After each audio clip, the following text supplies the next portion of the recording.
Well, hello. Today I'd like to welcome you to my review of Graham Greene's The Power and the Glory. And if I sound different, my microphone that I've been using for the past 5 or 6 years died, But I'm here to talk about the book, not about my technological problems. So let's talk about the book. So I first read this book, I took a flight home to visit my parents, and this is what I read on the flight. And very powerful. It was the very first Graham Greene novel I'd ever read. And so this summer I decided to read it again. And glad I did. I saw a lot more in it than I saw the first time I read it, which is why I like to reread books. So, unless they're really bad, then I probably won't bother. But this one was a good one. So I wrote a lot of notes. And I will just say that you learn a lot by reading. Reading this piece of fiction actually taught me a part of Mexican history that I did not know anything about. So very definitely a book that was worth reading. So Graham Greene originally published this in the United States under the title The Labyrinthine Ways. I was unclear. Oh, I do remember why. I just didn't write it down. The reason was there was another book under the name The Power and the Glory back then, and I guess it wasn't a thing where you'd publish 2 books under the same title, but now there's so many books that, yeah, you see the same title. Power and the Glory, of course, if you know religious doctrine, you know where that comes from. That comes from Maker of Heaven and Earth. Doggone it, I used to have this memorized back when I was more religious. Alright, should have written it down. I just assumed it was still in my brain, but it's not. I'll put the reference like as a little description here or a caption or something. But anywho, I picked the wrong week to do this as a book review because educating myself and verifying historical facts led me down quite a rabbit hole. Yeah, this is my note cards I made for this book. Not the book to do when I'm traveling, because that's what I was doing. And then got home and yeah, that's why there was no book review last Monday, is because holy cow. And I went down the rabbit hole of the history. So I'll save the cards. I may do something with that research later. But I'm going to this book is worth your time. Time magazine calls it one of the 100 best English language novels since 1923. And I agree, it deserves that title. And I hope I can encourage you enough to see why. So yeah, the history of Mexico was a deep rabbit hole, but I did learn a lot that I didn't know. You know, I heard about Benito Juarez in history class in high school, but I didn't really understand why he was important. Now I've got a much better idea. The important theme from this history, though, you know, if we take out all the details that I wrote down, is this book is set in a time when Mexico was persecuting the Roman Catholic Church. Does that surprise you? It surprised the heck out of me. Most of the people I know that are from Mexico or who their families are Mexican are very deeply Catholic. I just assumed that was a thing in Mexico, but there was a period of time, in fact several periods of time, when Mexico persecuted the Catholic Church. And I mean persecuted, not just the, hey, you're not letting me discriminate against people I don't like, but I mean actual legitimate, like, I'm going to kill you, persecution. One of these times was between the 1920s and 1930s, which is when this book was set. During that time, Mexico outlawed church services. Churches were actually torn down. In fact, in this book, in the opening, it talks about a church that has been turned down and turned into a playground. But the kids can't play in it because the bright sun makes all the playground equipment too hot to play on. And priests were executed. Different Mexican states, of course, took it to different levels. In some, it was kind of a wink and a nod. And in others, like Tabasco, which is where this is set, it was all-out persecution. So the author of this book, who's an interesting dude, Graham Greene, visited Mexico in the winter of 1937 to 1938. and it was a really unhappy journey for him. England, which is his home country, was about to break off diplomatic relations with Mexico. He came to Mexico because back home he was worried about a possible arrest or fine due to a libel lawsuit over his review of the movie Wee Willie Winkie. God, nowadays you wouldn't call a movie that, but it was a more innocent time. And he said in his review that the appeal of that movie was the sex appeal of child star Shirley Temple. That was not a popular, at least with the movie studio, that was not a popular thing to say, even if it might have been true. So he spent a lot of time during his time in Mexico in the state of Tabasco, which is like the sauce. That's how it's spelled. Only I'm trying to pronounce it with the Spanish pronunciation.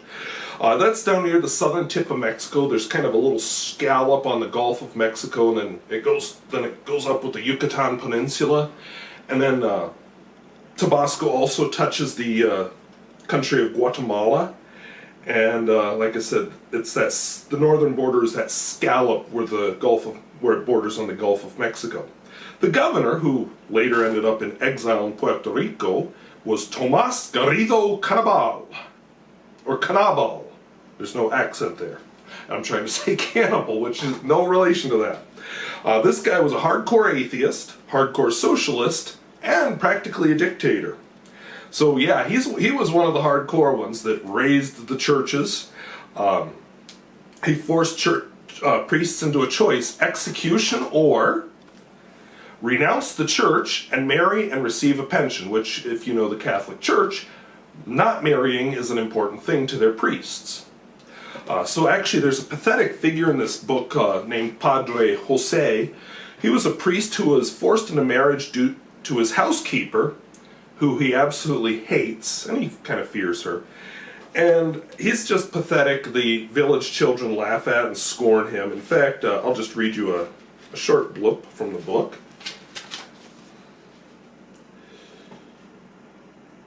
She thought she had a position to keep up, a government pensioner, the wife of the only married priest. She was proud of it.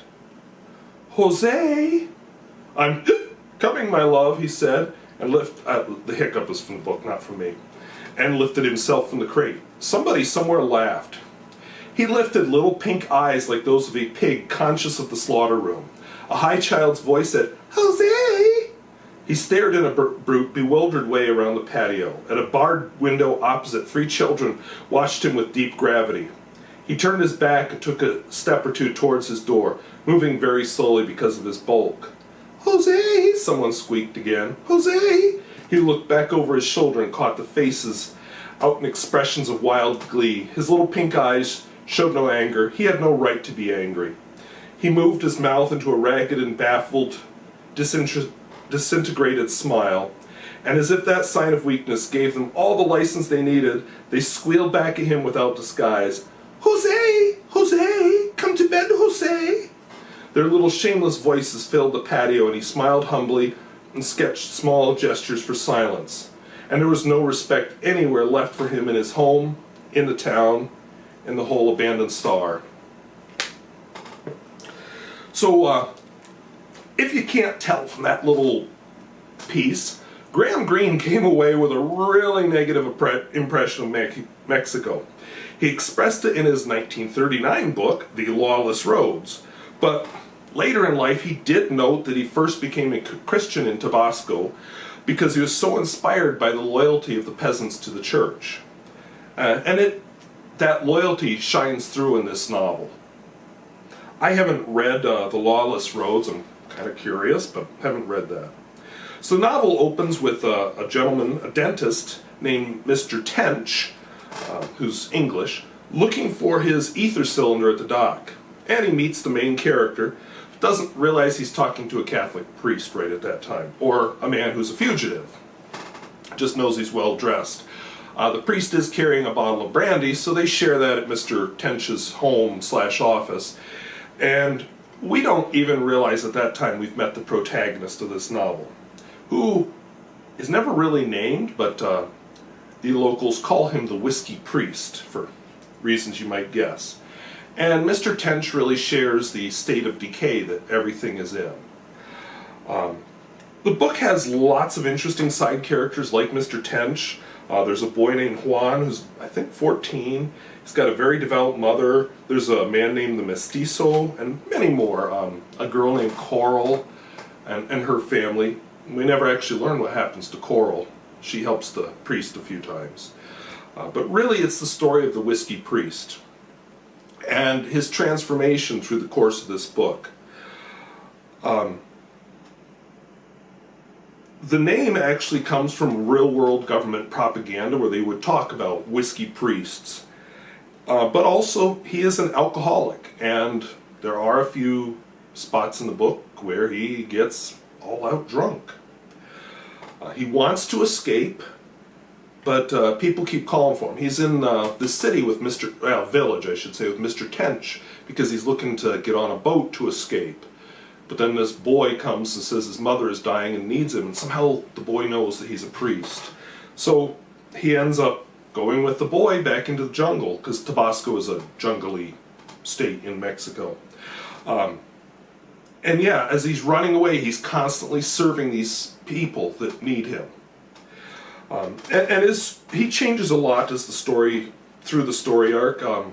He actually admits to himself that he was selfish as a young priest.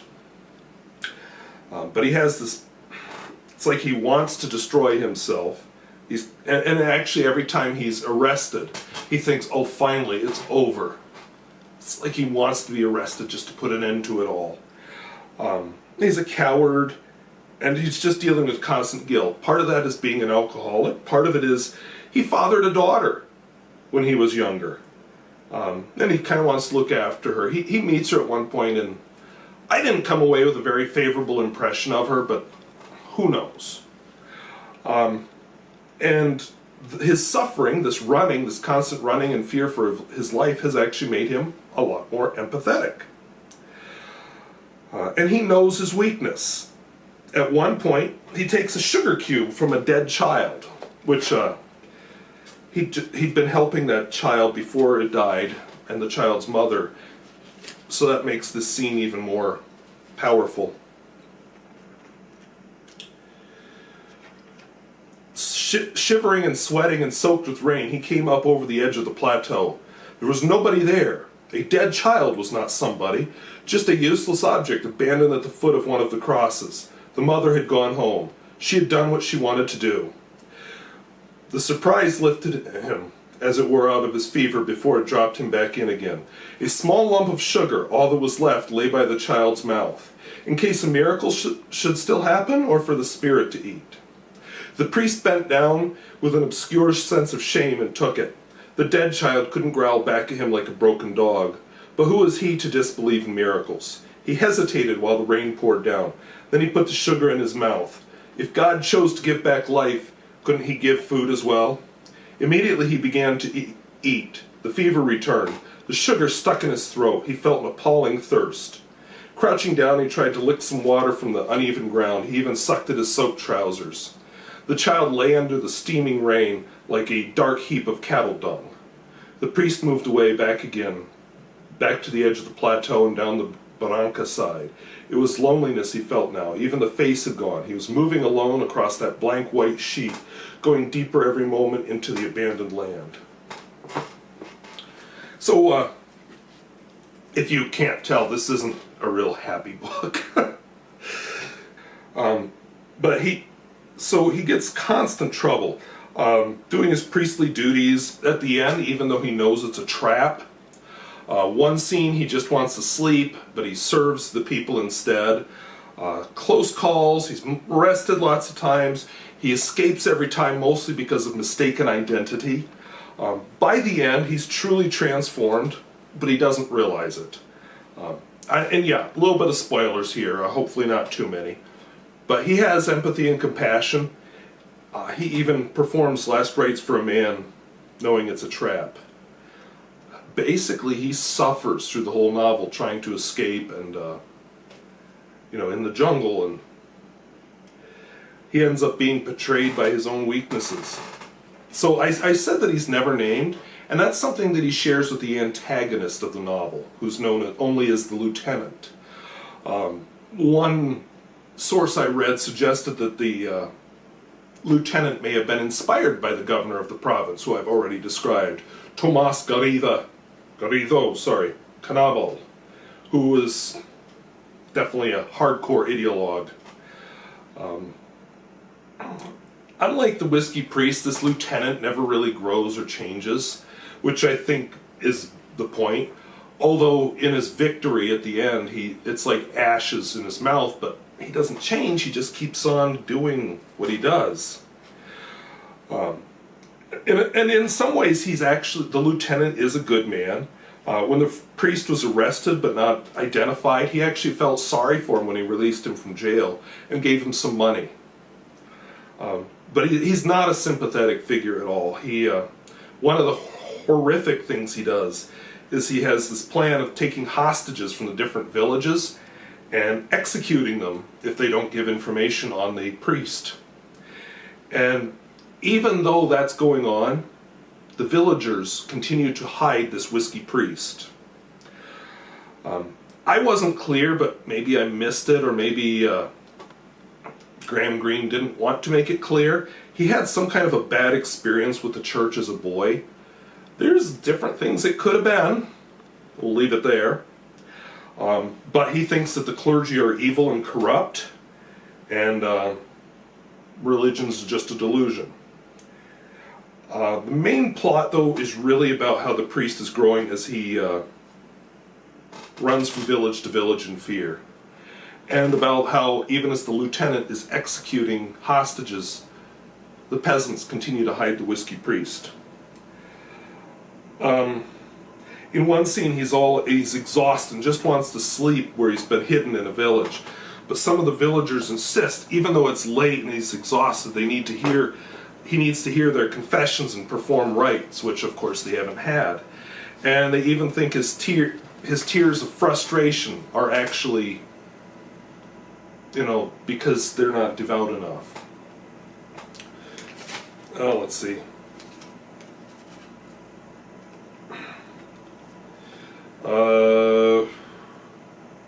Can I bring the women? The old man was saying. It is 5 years. Oh, let them come! Let them all come, the priest cried angrily. I am your servant. He put his hands over his eyes and began to weep. The old man opened the door. It was not completely dark outside under the enormous arc of starry, ill-lit sky. He went across to the women's huts and knocked. Come, he said. You must say your confessions. It is only polite to the father. They wailed at him that they were tired the morning would do. Would you insult him, he said. What do you think he has come here for? He is a very holy father. There he is now in my hut, weeping for our sins. He hustled them out. One by one, they picked their way across the clearing toward the hut. And the old man set off the hut down the path toward the river to take the place of the boy who watched the ford for soldiers.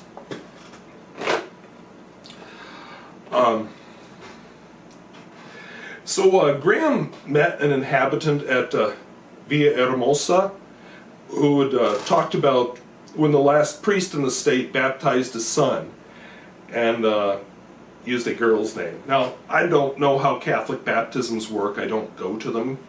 But baptized him with a girl's name. So he was so drunk he could barely stand, and then later disappeared. And I think that was kind of the inspiration for this whiskey priest.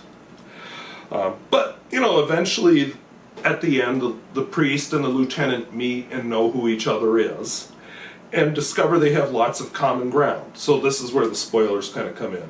Both truly want a better world. The lieutenant realizes that this priest is not a bad man. He even tries to have that Padre Jose hear his confession, but Padre Jose is too scared to do it. And the setting of this novel is very grim. It almost feels like you're reading post-apocalyptic fiction. There's not a lot of joy in it, just mostly people suffering. Sorry, my microphone is trying to turn off because I'm using my laptop as a microphone here. And one thing Greene got wrong, and I don't know if it was for fictional reasons or just because he got it wrong, But Tabasco geography, it doesn't border on the United States, even though it's suggested it does. And the ocean, the Gulf of Mexico, is its northern, not its southern border. But one big theme is that the dogma disappears in the face of desperation.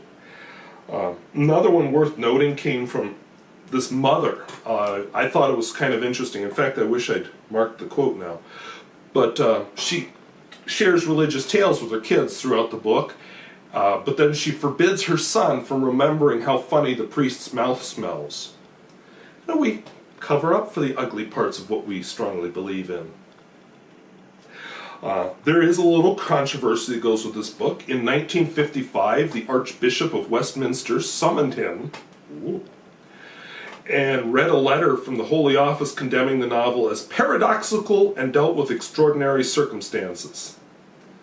We still see this. You know, right now there's a debate in the United States. Some American bishops want to deny communion to the U.S. president. But I will say, I'll take that kind of persecution over the shooty, hangy kind of persecution. I was curious if there were movies based on this. I've never seen them, but apparently there is one movie and a TV miniseries. So in 1947, John Ford cast Henry Fonda as the priest in a movie called The Fugitive. He made the priest a better person and made the lieutenant corrupt, which I guess undermine. I haven't seen it, so I'm not judging, but that does kind of undermine a big theme of the movie, because the lieutenant is not corrupt. Horrible person, but not corrupt. And in 1961, there was a US TV version with Laurence Olivier as the priest. Last little anecdote, and then I'll close this off here. In 1948, Graham Greene was in Prague, and a priest wanted to meet him. Now, this priest was running from the communists, and he was in hiding. But he wanted Graham Greene to know that now that he was in hiding, how much he identified with the whiskey priest in Graham Greene's novel. Apparently that priest did escape in the end, but I just thought, wow, that's the power of literature. So really, I'm not a person of faith. I don't have it. I used to, but I don't anymore.